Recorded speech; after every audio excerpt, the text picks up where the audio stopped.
Good afternoon and welcome to the Return Homestead. My name is Mike and my wife Marty and I homestead 50 acres in southeastern Kentucky. Today we're working on the master bedroom in our 2001 Fleetwood remodel that we're working on. We've been working on this alcove trying to build a headboard, side tables, and some shelving into it that will accommodate our bed, and we've got a few problems with the construction that we've made so far. So I'm going to take the time to address those before we move forward. Just wanted to show you real quick what it is we're dealing with.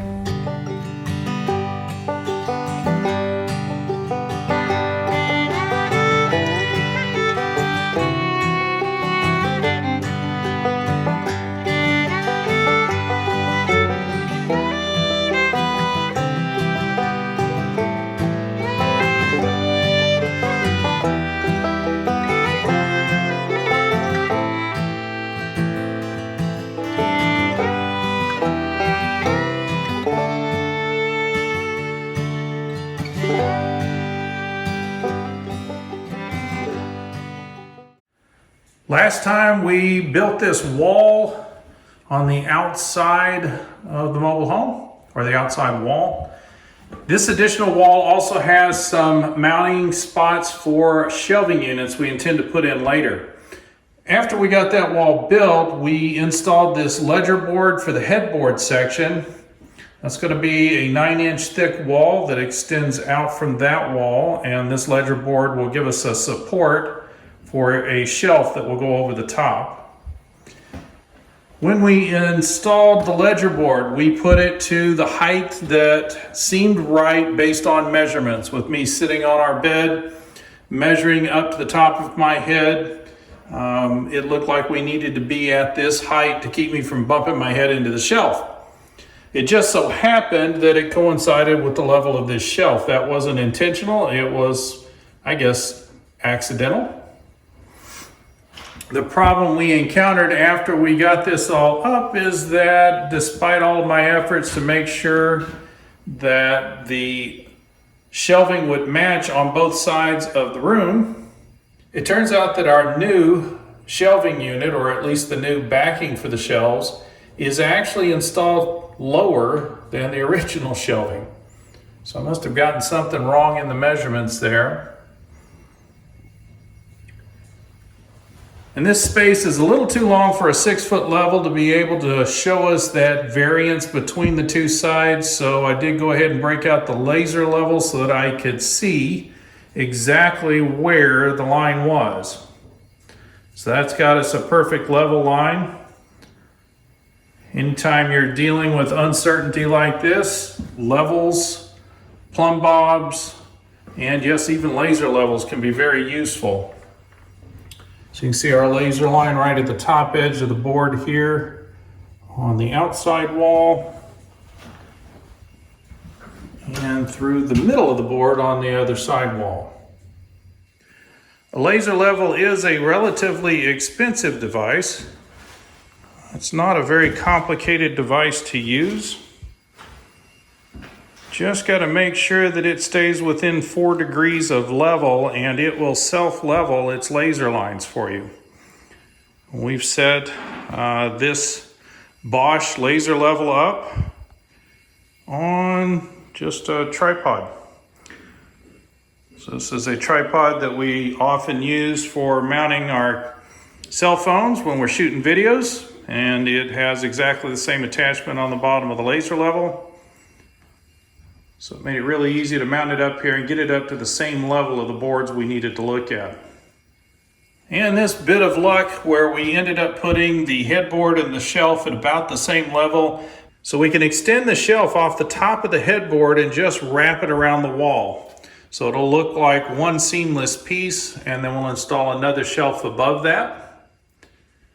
So this is actually in the right place, and it's a good thing because this was butt nailed in, meaning we nailed in from the sides, which makes it very difficult to make adjustments, especially since that board is pressed up against the wall. There's no way to go in and pull those nails. I'd have to actually cut them off in order to move that board. But when I installed this one, I just toe nailed them in. So I'm gonna grab a cat's paw, we'll pull this thing loose, And we'll get it down to the proper level according to the laser. If you've never seen or used one before, this is a cat's paw. A cat's paw has a head on it that'll reach around the nail and some nice sharp teeth that will dig into the wood. So if the nail is in the wood, even buried into the wood, you can usually dig the cat's paw down underneath the nail head and it'll give you the leverage you need to get it pulled out. Also a little more maneuverable than the head of a hammer. So sometimes when you can't get the hammer in there, you can get the cat's paw in there.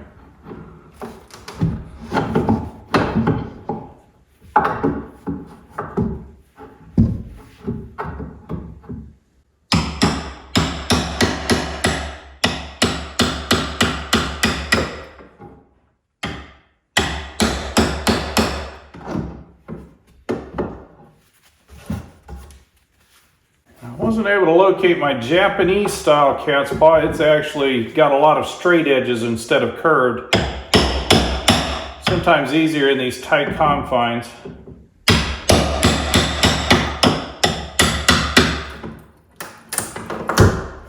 That worked out well. So we got both of those nails loose. One of them wasn't even holding the board very well. Let's see what we can do on the other side here.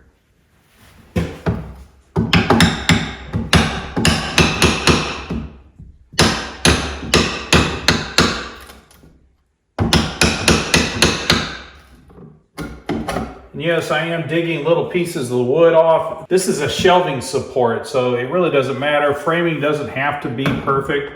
You can cut through up to 3/4 of the board in most cases, and it'll be just fine. So gouging little holes doesn't matter.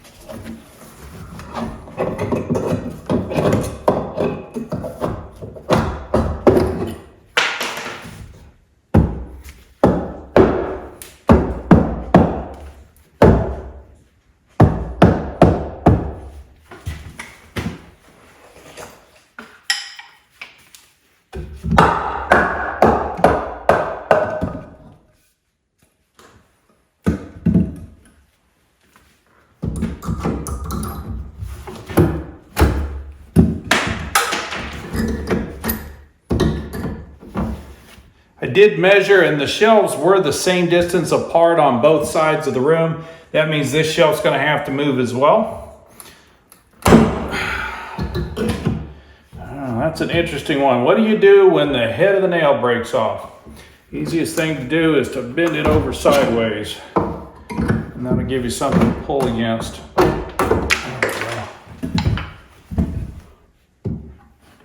Got quite a few nails in this one.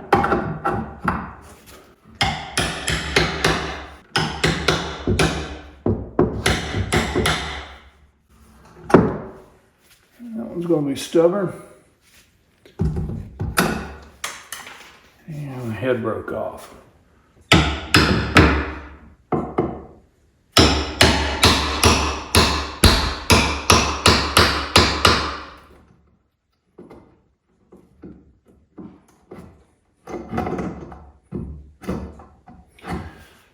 It may not seem like it sometimes. The easiest thing to do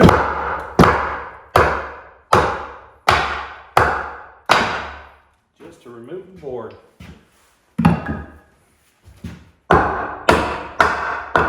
Marty and I worked on the train depot. We tried to reuse all of the lumber that we could. We cut a lot of lumber out of the walls in that place and out of the ceilings, and we tried pulling nails and reusing every single board that we could. It was dimensional lumber. It was really old wood. It was in fantastic shape.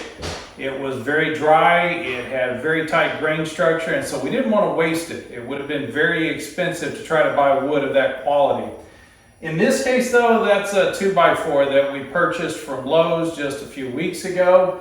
it is still relatively wet. When you try to pull nails out of that stuff, it often splinters to pieces. The edges of the boards got chewed up pretty bad, so I just cut a couple of new boards. And all we need to do now is fit them into their new location. We'll live right about in there.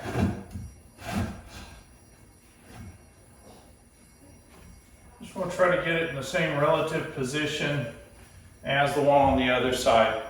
Then I need to get my nail gun charged up, ready to go. We'll toenail these back into place. We'll be good to go.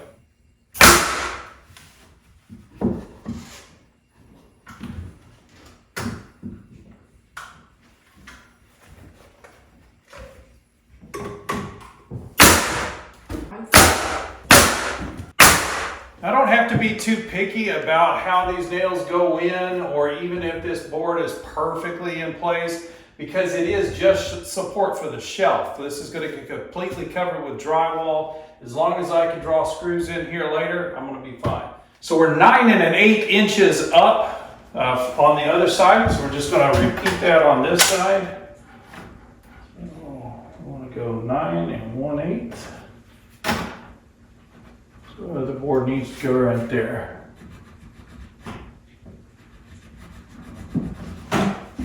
Don't need to mark both sides. We'll use a level to make sure that the board is level across the wall. I do have a nail that's in the way, so I'm going to grab that out of the board real quick.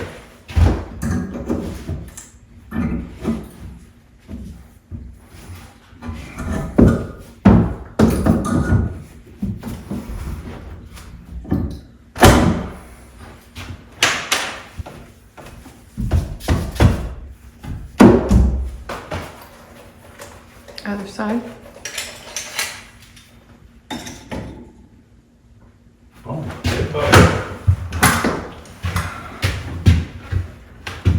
Of course, the trick is how to get the nails in without moving the board. Whenever you're toenailing, the board has a tendency to jump up like it just did. One of the things that you can do to adjust for that, grab a hammer.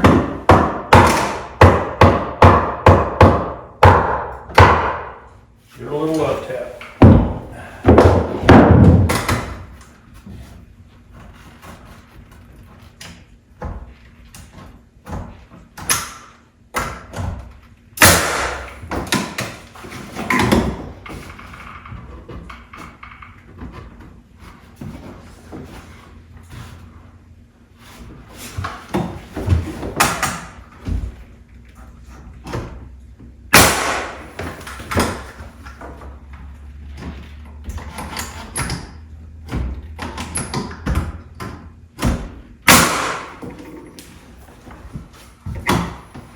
Good to go. So we need to put in a wall 9 inches out from the back wall.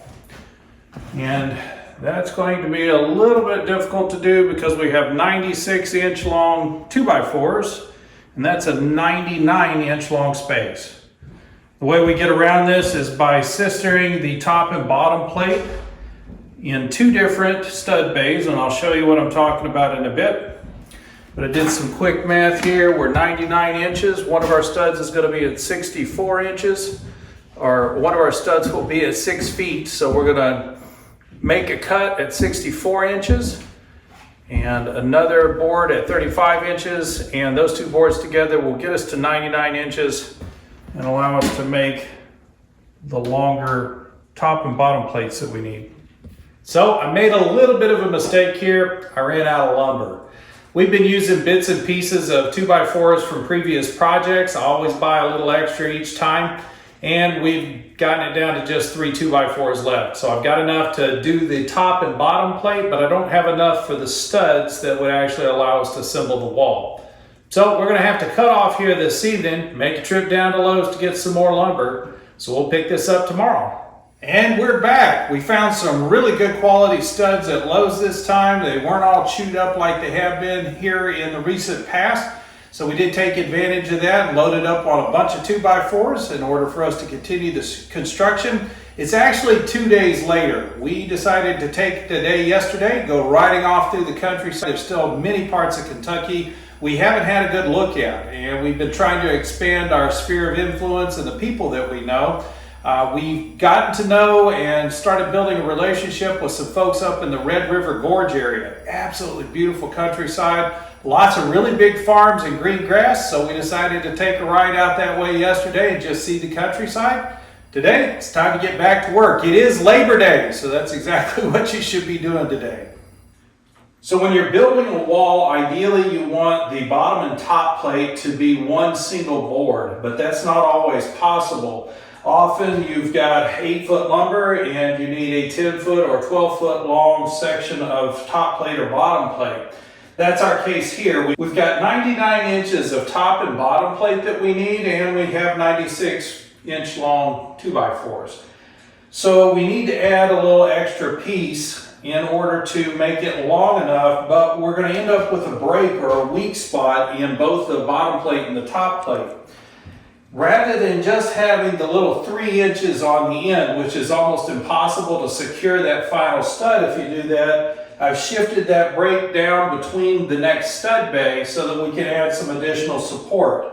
The other important part about building this way is to make sure that your bottom and top plates don't have the break within the same stud bay. So all we're going to do is reverse it on the other side. We'll put the short piece here, and then the longer piece on this end, and that will push the break down to a different stud bay. Once we get the studs in place and we've got them all nailed off, we'll nail another board, just a small piece right across the top here to sister the boards together.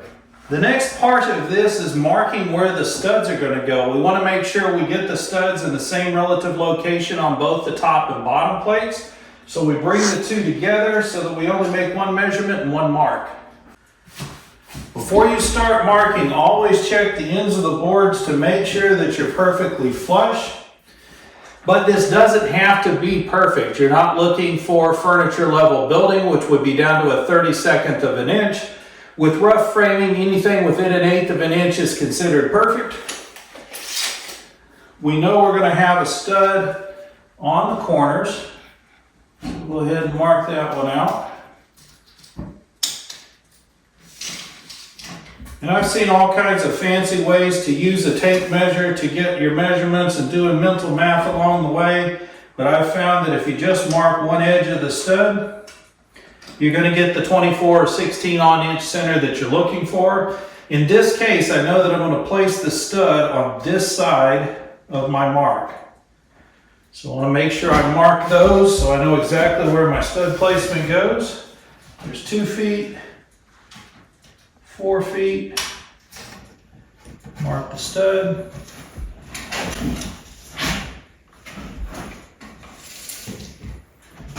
down 6 feet,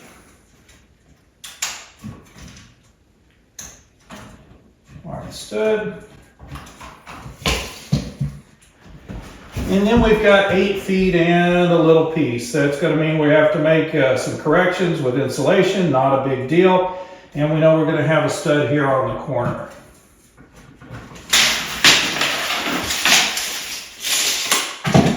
Once I got my measurements in, go ahead and mark my stud placements, marking across both boards at the same time. You may have been thinking, hey, but Mike, you're not making 2 marks. I did make 2 marks, one on either side of the tape.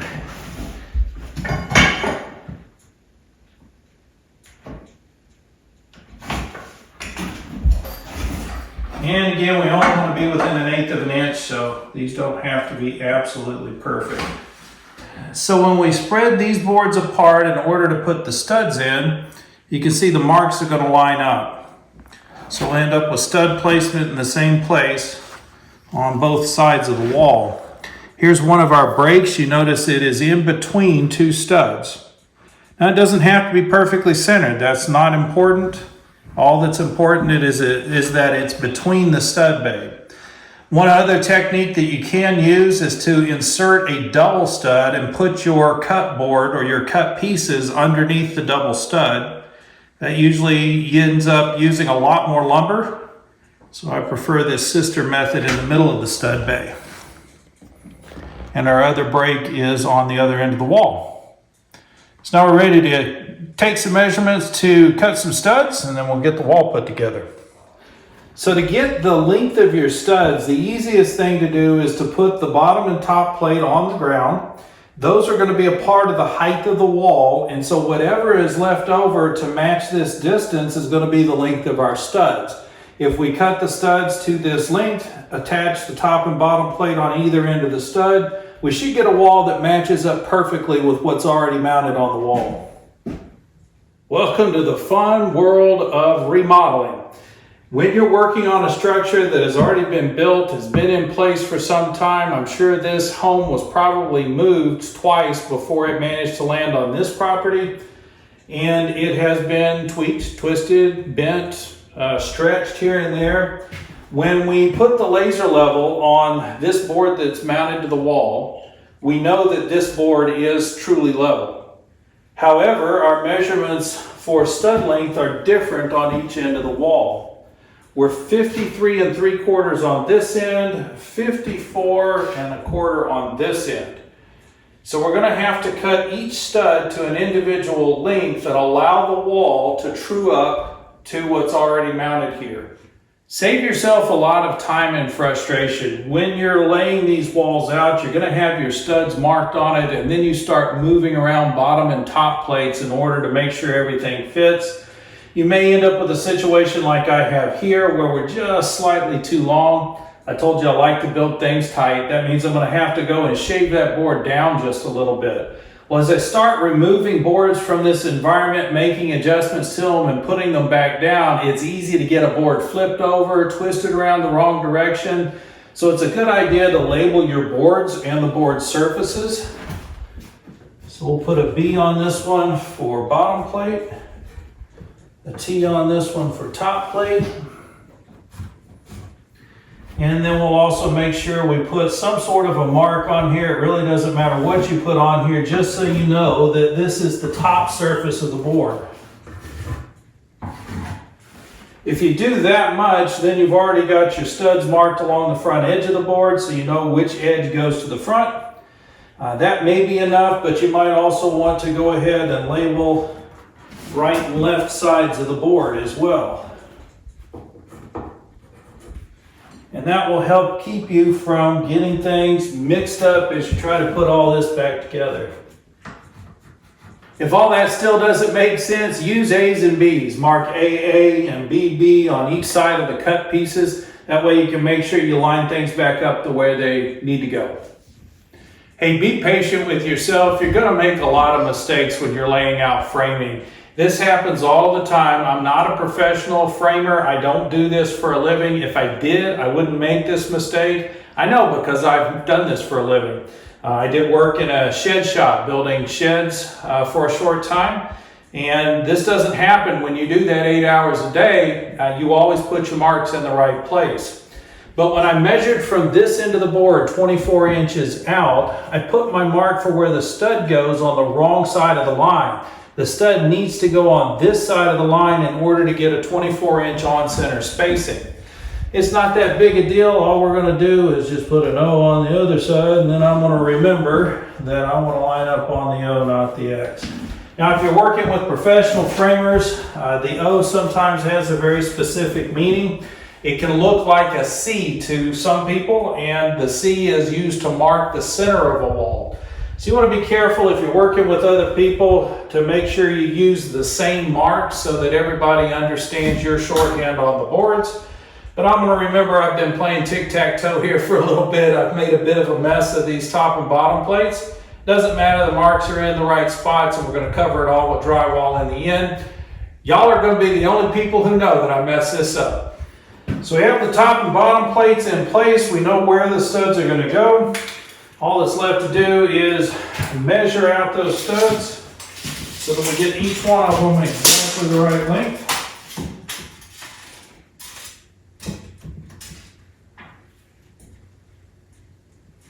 That stud is 53 5/8. Yes, 53 5/8.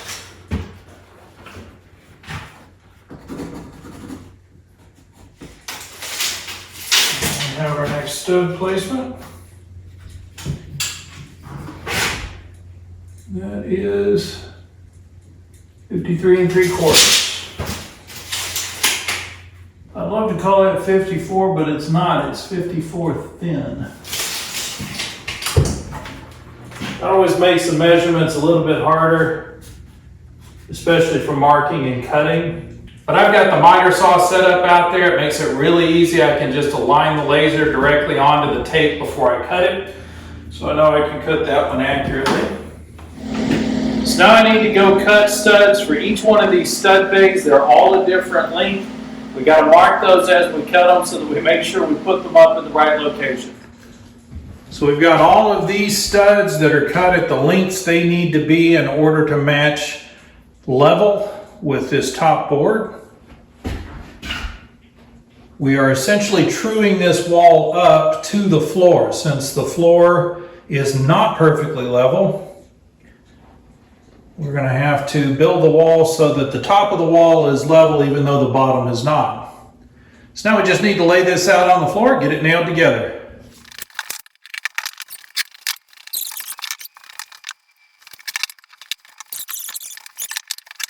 So that's the wall laid out. We just need the nail gun. We'll nail this off, then put some sisters over the joints in the bottom and top plate. Go see. You're not much help here driving nails, kid.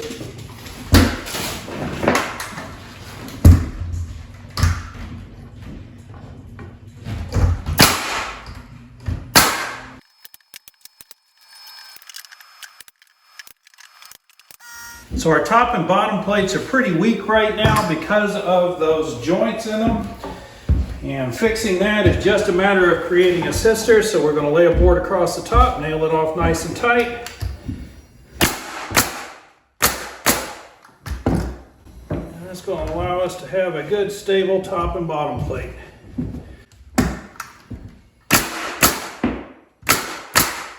Just like that. Filming. And one more time on the top plate, exactly the same procedure here. Wedge it in tight to the corner. Make sure everything lines up on the other side well.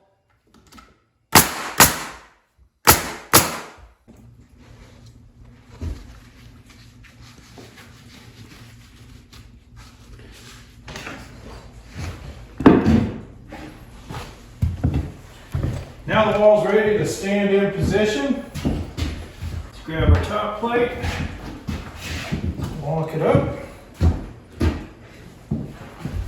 Grab that hammer out of the way.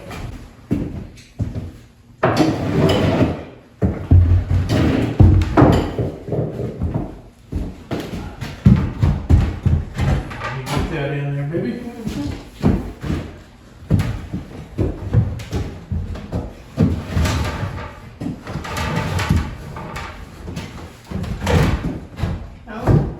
Sorry.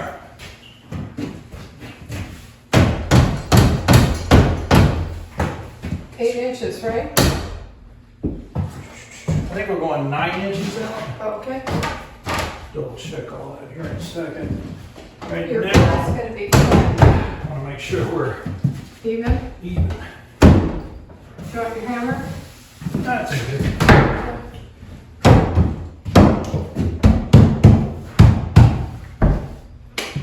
All right, so there's the wall. It's flush here. It is flush, man. So we built a wall that levels us out with the board that's on the back wall already. Now we've got to figure out exactly how far this wall needs to be from this interior wall in order for it to hold the shelf. The shelf is going to be a 2x10, which is actually 9.5 inches wide. So if we want a 1 inch overhang on the shelf, that would seem to say we need this at 8.5 inches. But when you're framing, you need to consider all of the finishes for each surface that you're going to be dealing with, because each one of those finishes is going to have a different thickness and is going to affect where your framing needs to go. For instance, we're going to put drywall on this back wall. Yes, it already has the VOG on it, but we want to get a very smooth surface on this wall. So we're going to re-drywall it so that I can tape and mud it down to a level 4. When I do that, I'm adding a 1/2 inch of thickness to this wall, which is going to push this shelf out another 1/2 inch. That would mean we'd end up with an 1.5 inch overhang if we built this wall at 8.5 inches from the interior wall. But you got to think through all of this and all of the finishes, because we're also going to put shiplap on the front of this wall. Now the shiplap is 1/2 inch, which means that the 1/2 inch additional space or the additional thickness on this wall will be offset, or will be the offset for the 1/2 inch of additional thickness we put on the back wall. So in the end, this wall does end up at 8.5 inches. This is not always the case. Sometimes you'll be putting a 5/8 inch piece of drywall on the back wall, and you may have a 1/4 inch piece of material that's covering this front wall. So you have to consider the thicknesses of your finishes before you decide exactly where your framing needs to go. All right, it's always a good idea to work in pairs when you're deciding how to do framing like this. We need this wall to be a total of 8.5 inches. We've already got the studs on the back wall that are 1.5 inches thick. Our wall itself is 3.5 inches thick. 8.5 minus 5 gives us 3.5 additional inches that we need, which just happens to be the thickness of a 2x4, which Marty just pointed out to me. So all we've got to do is take a few of the scrap 2x4s that we have and set them on the ground in front of these studs on the back wall, and we'll have the exact right spacing for our front wall. The other part that we have to take care of is making sure that the top of this wall remains secure. We're not going to be putting the shelf on it right away. We've got to do the drywall first, and we need the top portion of this wall not to move and rack while we're putting the drywall up. So I'm going to need to add a stud into these outside walls to give us something to nail the top of the wall off to. So those are the two next steps in this process. We're going to get those studs cut, get the boards laid down on the floor, and then we'll get the wall secured in place.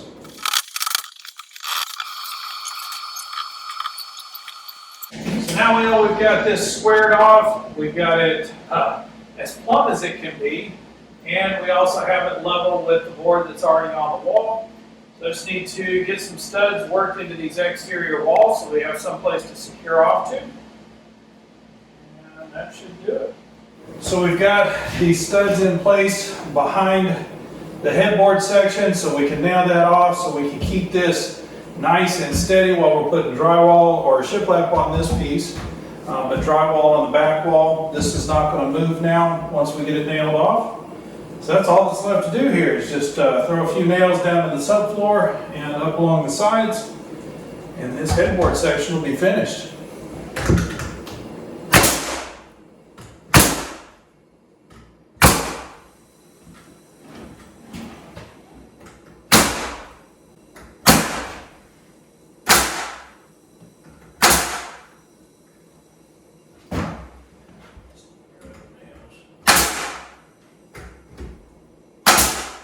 Nails? I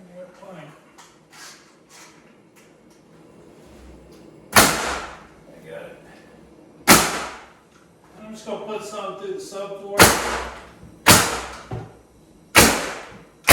All right, so that's the headboard section, nice and secure. It is tight in here.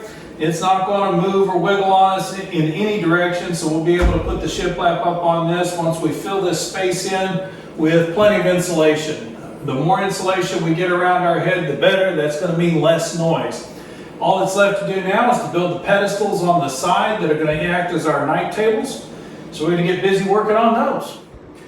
So we have 99 inches in between the walls. We have a 72-inch wide bed. That gives us 27 inches on each side to work with. We want to make sure we leave enough room in between the side tables and the bed to at least accommodate trying to put on a fitted sheet.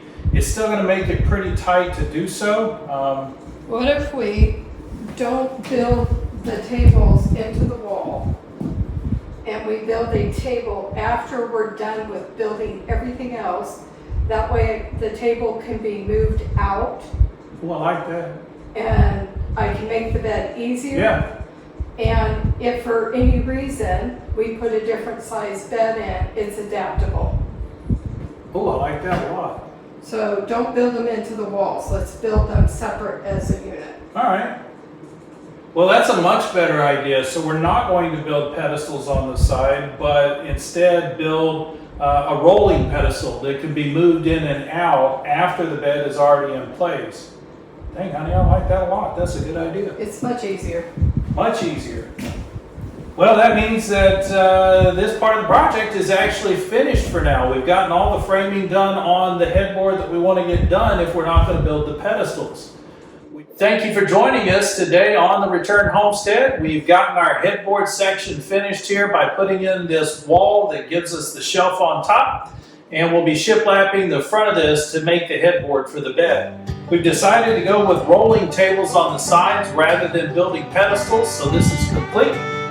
Please, if you haven't subscribed yet, go ahead and subscribe to the channel and hit that like button while you're in there. It does push our videos out to everybody else who might enjoy them. We'll see you next time.